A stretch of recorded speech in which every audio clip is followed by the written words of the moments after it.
steps here. You have the last switch for your stabilizer jack there. Okay.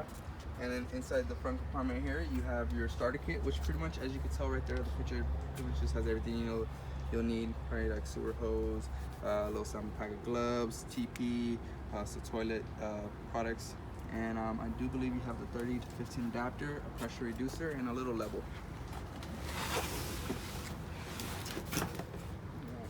So this right here is going to be your little adapter. That's a 30 to 15 amp adapter. You'll plug in your coach at the back of there, plug that into a household outlet, and you can actually charge your batteries, run everything on the coach on the inside except for the AC. Okay. It has around 25 amps, so it's too much. Okay. Your freshwater drinking hose, the gloves, sewer hose, that's a pressure reducer. So anytime you guys hook up to any of the water hookups, I do recommend you use that pressure reducer. It pretty much just screws onto the front of your water hose, and it just reduces the water pressure around 55 to, I believe the highest is 65 psi. And you adjust it at the tip, because usually the pressure coming out so is coming off a hose before you plug it in here. Yes. Okay. I would put it right in the front of the hose before you put it on one of the connections. Some people will put it at the back of the faucet. But if it's a long hose, I think pretty much sometimes pressure will build, so it might not be at what you set it to. Okay. But as long as it's not too high, I do believe around 100 plus psi starts to get a little too high. So connect that to the hose, then to the any trailer? yes, to any hookups. So it'll be fresh water, your city water, your black tank flush, things like that. Okay. Not to bust the line and just reduces the water pressure. Okay. Oh, good. You do have a clear. Yes, that's like pretty much like a 90-degree elbow. So if you're over the drain, just click drain. Yeah. You can see it come out. Yeah, that's my dad's like, make sure you get a clear one, so you can see all the shit come out. So that's your job. You know when it's empty. Okay.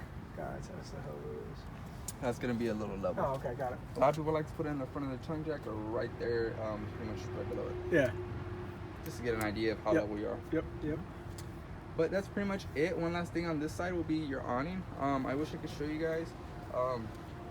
So when your awning's fully extended, only when it's fully extended, if you pretty much pull the arm in, this rail right here is gonna retract in, and you can pretty much lock it. And what that does, it sets the awning at a pitch. So if it's raining, the sun's coming at a weird angle, you can pretty much get shade and protect yourself from the rain as well. Okay. That's just to not puddle up in the middle, stretch the fabric or rip it, and the water just runs right off. Okay. And anytime you guys want to bring it back in, just make sure these stars are loose and back at their original position, and bring it in or out. Okay. But that's one cool thing I like about these awnings.